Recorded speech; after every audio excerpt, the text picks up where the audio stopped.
Greeting viewers, the Mukumlung mission has failed. It has been unsuccessful, but why did the Mukumlung mission fail? Today's journey will be extremely challenging.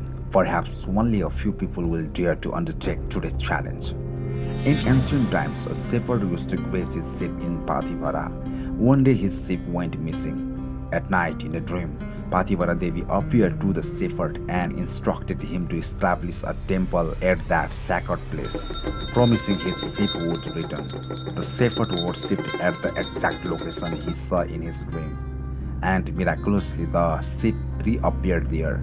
Today that same place is known as Pathivara or Mukumlung. We will continue sharing various legends associated with this place in the video. Please remember Pathibhara Mata in your hearts, like the video, and as a mark of respect, write Jhyau Pathibhara Mata in the comments. You will find out at the end of the video whether my passion to reach Mukumlung from Gufa Pokhari in a single day will succeed. Dear viewers, today we are embarking on a journey to Pathivara in Taplejung. We will try to present the experiences and challenges of the Mukumlung trek. So friends, let's begin our journey to the famous religious site of Pathibhara in Taplejung district.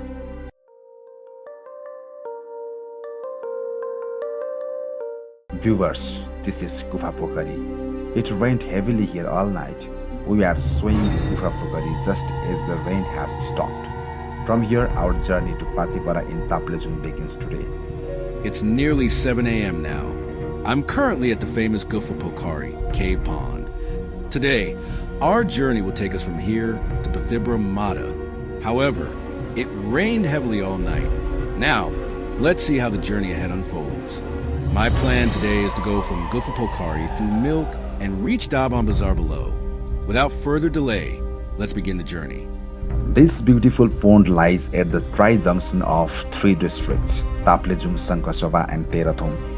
On clear days, you can see stunning views of mountains like Makalu and Kanchenjunga. There are many caves around Gufa Pokhari, and an interesting legend says saints and sages used to meditate in this stage. The pond's water is extremely clean and pure. There is a legend that if a leaf falls into the water, a miraculous bird comes and picks it up to take it away. Locals believe this bird continuously works to keep the pond clean. Friends, please like the video in the honor of Gufa Pokhari and share your thoughts in comments. Now I am moving forward towards Taplejung. From Gufa Pokhari, we proceed through Suke Bazaar towards Milke Bazaar. Even upon reaching Milke, the weather wasn't completely clear. Thick fog covered the sky. Regardless of weather, I kept moving forward. Near Milke, I saw beautiful views of rhododendron groves, with rhododendron plants in full red bloom. It felt like heaven itself. Walking through the dense blooming grass forest brought me immense joy. Admittedly, my voice isn't cooperating well today, but I'll try to speak. Look behind me. So many rhododendron gyrans are in bloom. These flowers have turned the entire hillside red. Further down, I found Jhyau Pokhari. This pond is also located in dense forest and red rhododendron areas. Around this pond too, rhododendron plants were in the full bloom. However, the water in this pond has significantly dried off. From Jhyau Pokhari, I headed towards Daban Bazaar.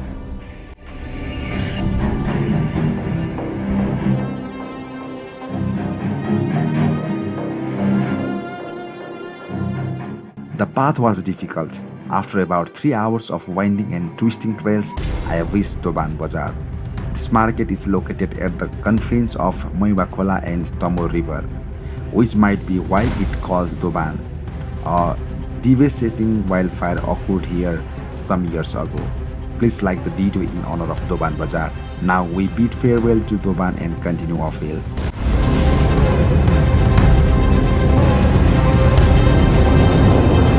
The trail is serpentine. The road connecting Daban to Phungling Bazaar is still under construction. From Daban, it's about a 17-kilometer uphill trek to Phungling, the district headquarters of Taplejung. Let us know in the comments how you found Phungling Bazaar. From Phungling, I climbed further towards Suketar. Right now, I've reached Suketar in Ward Number 6 of Phungling Municipality. There are some hotels managed here. From here, the off-road section begins, and we're now heading towards Gufa Pokhari. Last night's rain has made some sections slippery. Along the way, there are small beautiful villages. I am walking through these lovely villages.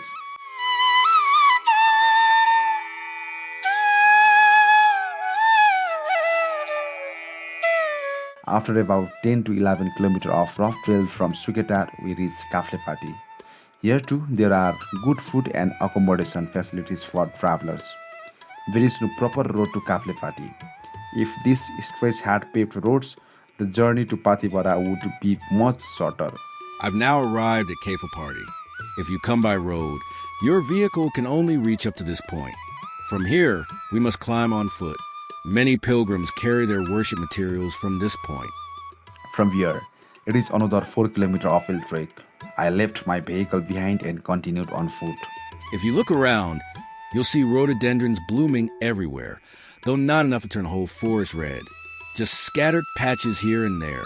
After some climbing, I reached Boludada, a scenic spot where snacks are available. The views from here were absolutely mesmerizing. What do they call this market? This hill is called Baludanda Sand Hill. And you work here as a porter, right? Yes, I work as a porter. Isn't it tough work?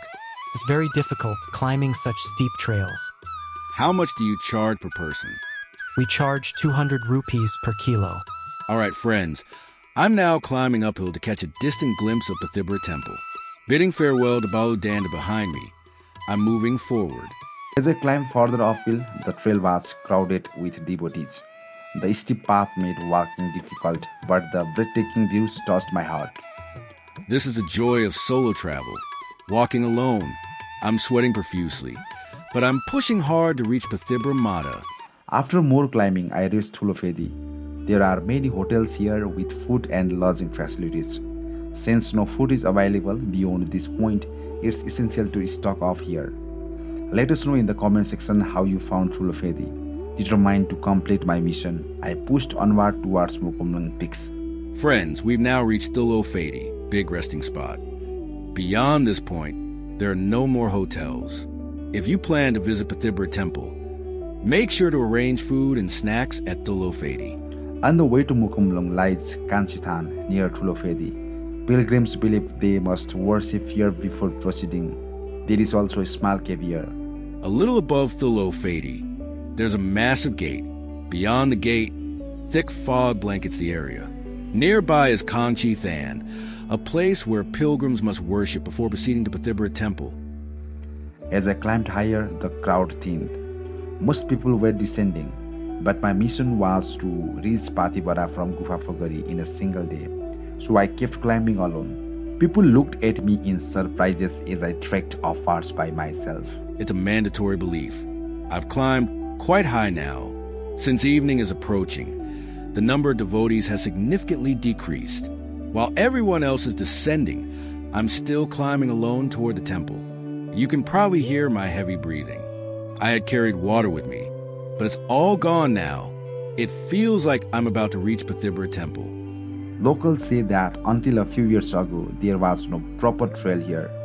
And elderly Limbu man dreamed of Muktubung, Pathivara Devi, who showed him the path. He shared this with villagers and surprisingly it turned out to be the safest and shortest route, the same one we use today. According to Nepali time, it's 5:47 p.m. At this evening hour, I'm alone in the temple. Maybe I'll meet someone here. I warmly welcome all of you to Pathibhara Temple, a sacred place of faith for many. Whether you've made it here or not, I pray to Pathibhara Mata that all your wishes come true. At the very top of the temple, there's no one but me. The atmosphere is completely silent. Patches of clouds drift above in the sky. After more climbing, I finally reached Mukumlung Pathivara's peak. Clouds enveloped the area, while darkness had fallen in the valley below. The summit was still light. Just as I was about to descend, the temple priest arrived.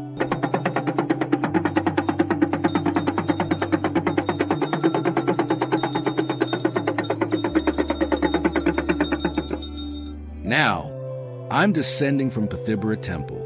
It might take me about half an hour to reach Thulo Phedi. Many tales surround this place. Earlier, I mentioned the shepherd and the Devi. Some believe the name Pathibhara comes from the Pathi, a grain measuring container shape of the land. Another legend tells of a merchant who dreamed of Devi after digging for treasure here. She said, "This is my Pathi, not gold. It holds blessings." The merchant repented, offered worship, and his business flourished. Another story says during a grand fair, the priest forgot to close the temple gate. Villagers panicked, fearing misfortune if the gate remained open. But the next morning, the temple was filled with fragrant flowers. Since then, locals believe the Devi protects herself. The Limbu community considered the site sacred, calling it Moktopong in their language. Mo means power, Kum means collection, and Lung means stone. Thus, Mukumlung means a place where power is gathered, a sacred, powerful site. They worship Pathibhara Devi as Moktopong Devi, associated with Yuma Samang, a symbol of nature and divine energy. Time flew as I sat in the temple complex. The horizon glowed with the setting sun. I then descended through the grass forest. It's 6:48 p.m. I'm now walking alone downhill through the deserted jungle. Please don't come alone on this trail at night. Anything can happen in the jungle, wild animal attacks, or other dangers. My purpose was to make a video, so I came, but you should only come with companions at night. Now, friends, I've arrived at Thulo Phedi to stay overnight. If you're a traveler interested in exploring and making videos, plan for at least 2 to 3 days. Only then can you make the video you envision. I then descended through the rhododendron forest towards Thulo Phedi in the dark. The trail from Suketar to Kaflefati is extremely difficult. If this route is properly built, pilgrim's journey to Mukumlung will become more easier. Exhausted, I drifted into sleep, dreaming of my next adventure to another hidden village.